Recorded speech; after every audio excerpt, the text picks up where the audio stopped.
سبحان اللہ۔ عبداللہ بن حذافہ سہمی حضرت عمر کے دور میں مجاہدین کی جماعت کے ساتھ روم میں گرفتار ہو گئے۔ گرفتار ہو گئے تو عبداللہ بن حذافہ سہمی بہت خوبصورت بھی تھے اور بہت بہترین گفتگو بھی کرتے تھے۔ بادشاہ بڑا متاثر ہوا عبداللہ بن حذافہ سہمی کے حسن کو دیکھ کر، اس کی گفتگو کو دیکھ کر، اس کے کردار کو دیکھ کر۔ تو روم کے بادشاہ نے اس زمانے میں اس نے کہا تنصر ازوجک بنتی واشرکک فی ملکی۔ عبداللہ بہت سمجھدار آدمی ہے تو، تیرے کو میں ایک پیشکش کرتا ہوں، عیسائی بن جا، اپنی بیٹی تیرے نکاح میں دے دوں گا اور روم کی سلطنت میں تجھے وزارت دے دوں گا۔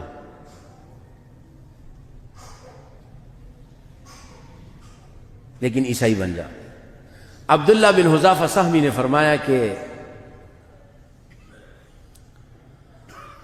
تو تو روم کا بادشاہ ہے، اگر تو پوری دنیا کا بادشاہ ہوتا، ہفت اقلیم،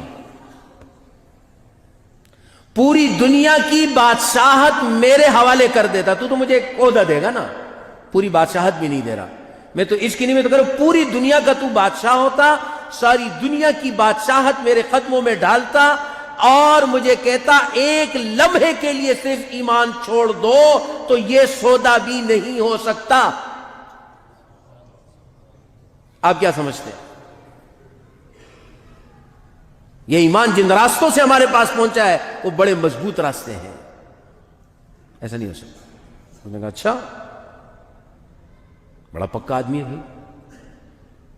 تفاسیر میں لکھا اتی ببکرۃ، بکرا کہتے کڑائی کو عربی میں، ایک بڑی کڑائی منگوائی، اس میں تیل ڈالا، اس کو گرم کیا، اور عبداللہ بن حذافہ سہمی کو نہیں، ان کے ایک ساتھی کو پکڑا اور بندوں سے کہا ڈالو اس کے سامنے۔ جب اس کو ڈالا تو چند منٹوں میں ہی پکوڑا ہو گیا، ختم۔ عبداللہ بن حذافہ سہمی کے آنکھوں میں آنسو آ گئے۔ بادشاہ کے نمائندے نے کہا کہ عبداللہ رو پڑا ہے۔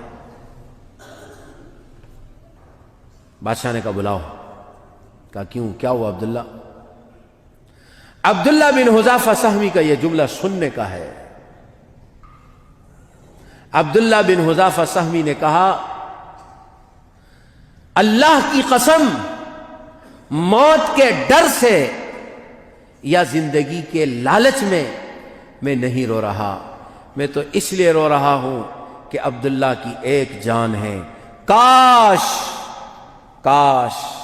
آج میری اتنی جانیں ہوتی جتنے میرے بدن کے بال ہیں اور ایک ایک کو کڑائی میں ڈالا جاتا، مزہ تو تب آتا۔ اللہ اکبر، ایک عبداللہ کو ڈالو گے کیا مزہ آئے گا؟ ہائے، میں نے کہا ہائے، یہ کڑائی ہوتی، یہ تیل ہوتا، اور میرے اتنی جانیں ہوتی جتنے میرے بال ہیں، اور ایک ایک اللہ کے نام پر کٹ مرتا، جلتا، بنتا، مجھے مزہ آتا اللہ کے سامنے۔ بادشاہ بڑا حیران ہو گیا، یار کمال انسانیت۔ کہا اچھا ایک کام کرو، تم میری پیشانی کو بوسہ دے دو تو میں تمہیں چھوڑ دوں گا۔ عبداللہ بن حذافہ نے کہا میری ایک شرط، بوسہ دوں گا لیکن صرف مجھے نہیں، میرے ساتھیوں کو سب کو اگر چھوڑتے ہو تو اپنے لیے نہیں۔ بادشاہ نے کہا ٹھیک۔ اس نے بادشاہ کے پیشانی کو بوسہ دیا، بادشاہ نے آرڈر کیا سب کو آزاد کرو۔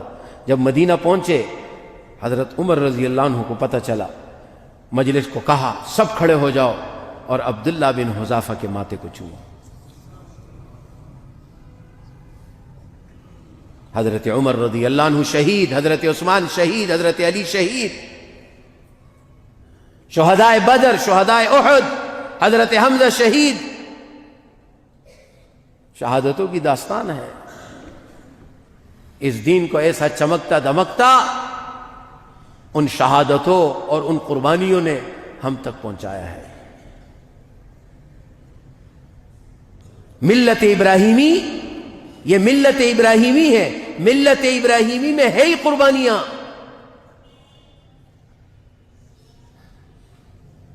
ملت ابراہیمی میں ہے ہی قربانیاں، اس میں ہے ہی مجاہدے. ایسے تو اللہ نے ابراہیم علیہ السلام کو دوست نہیں بنایا. واتخذ اللہ ابراہیم خلیلا، اور جناب رسول اللہ صلی اللہ علیہ وسلم کو اپنا محبوب نہیں بنایا، ایک کو دوست بنایا، ایک کو محبوب بنایا. خلیل کا مرکز بیت اللہ بنایا، محبوب کا مرکز مدینہ بنایا، اور دونوں کو عالم اسلام کے ساتھ جوڑ دیا. تو جو یہ سمجھتے ہیں کہ ڈرا کر دمکا کر ہم یہ مدرسے ختم کر دیں گے، یہ ان کی بے وقوفی ہے. خوش نصیب ہے جو ان مدارس کے ساتھ وابستہ ہے. میرے عزیز دوستو، مولانا عبدالقادر صاحب نے ماشاءاللہ یہاں پر، اور ان کے اساتذہ نے اور ان کی انتظامیہ نے ماشاءاللہ ایک بہت بڑا گلشن بنایا. اللہ تعالیٰ ان کے اس گلشن کو قیامت کی صبح تک آباد رکھے، اور یہ ایک بہترین دینی مرکز بن رہا ہے اور دن بدن آگے کی طرف جا رہا ہے. یہ اخلاص نیت کے ساتھ ہوتا ہے، کام ایسے نہیں بڑھتے. بڑی بڑی بلڈنگیں بن جاتی ہے، بڑے بڑے لوگ ہوتے ہیں، وہ بچوں کو منتیں کر رہے ہوتے، خدا کے واسطے آ جاؤ بھئی ہمارے پاس پڑھو، کوئی آنے کو تیار نہیں ہوتا. لیکن جہاں پڑھائی ہوتی ہے، جہاں بچوں کی تعداد بڑھ رہی ہوتی ہے، جہاں نظام آگے کی طرف چل رہا ہوتا ہے، یہ ان محنت کرنے والوں کے اخلاص کی نشانی ہوتی ہے. وہ راتوں کو اٹھ کر اللہ کے سامنے روتے ہیں. یہ ایسے مدارس نہیں چلتے. مولانا تقی عثمانی صاحب فرماتے ہیں، میں محدث العصر حضرت بن نوری رحمۃ اللہ علیہ کے ساتھ سفر میں تھا، ختم نبوت کے ہم سفر کر رہے تھے، جگہ جگہ جلسے پروگرام ہوتے تھے، رات کو دیر سے آتے تھے. کہا ایک دن میں نے دیکھا مجھے کوئی رونے کی آواز کمرے میں آ رہی ہے. جب میں اٹھا میں نے دیکھا حضرت بن نوری مصلی پر اللہ کے سامنے رو رہے ہیں. یہ ان رات کے رونوں سے، اللہ کے سامنے گڑ گڑانے سے اور اخلاص نیت سے یہ مدارس چلتے ہیں. یہ پیسوں سے نہیں چلتے ہیں، یہ ان علماء کے اخلاص سے چلتے ہیں. اور وہ دن بدن آگے اللہ تعالیٰ اس کو بڑھاتے ہیں. یہ اللہ تعالیٰ جب کسی کو قبول کرتے ہیں، اللہ اسے مرکز بنانے کی توفیق دیتے ہیں. ابراہیم خلیل اللہ کو اللہ نے دوست بنایا، ان سے مرکز بنایا. مکہ مکرمہ میں پوری دنیا کے لیے مرکز بنایا. اللہ نے رسول اللہ صلی اللہ علیہ وسلم کو رحمت للعالمین بنایا. اللہ نے اس مرکز کو رسول اللہ کے ذریعے سے آباد کروایا، اور پھر ایک اور مرکز مدینے میں قائم کیا کہ جب مسلمان آئے تو مکے کی رحمتیں بھی لے، مدینے کی برکتیں بھی لے، ہر جگہ سے اللہ کی رحمتیں حاصل کرے. اور یہی سلسلہ چل رہا ہے. جو اللہ کا محبوب بنتا جاتا ہے اللہ اسے مرکز بناتے رہتے ہیں. محدث العصر حضرت بن نوری آئے، بن نوری ٹاؤن ایک مرکز قائم کیا، وہ دن بدن بڑھتا چلا جا رہا ہے. مفتی اعظم پاکستان مفتی شفیع صاحب رحمۃ اللہ علیہ تشریف لائے اور ایک چھوٹا سا ادارہ بنایا، لیکن بڑھتے بڑھتے آج وہ مرکز بن گیا پورے عالم اسلام کے لیے. یہ مراکز رہنمائی اور اسی طرح دیگر علماء کو، مشائخ کو دیکھتے رہے. اللہ تعالیٰ ان کے ذریعے سے ان مراکز کو قائم کرتا ہے جہاں مسلمانوں کو، ان کے بچوں کو، ان کی فیملیوں کو اللہ تعالیٰ وہاں سے ہدایت کے ہوائیں چلاتے ہیں، ہدایت کے چشمے چلاتے ہیں. انہی میں سے آپ کا یہ ادارہ جامعہ حسان ابن ثابت ہے. اللہ تعالیٰ نے اس کو برکت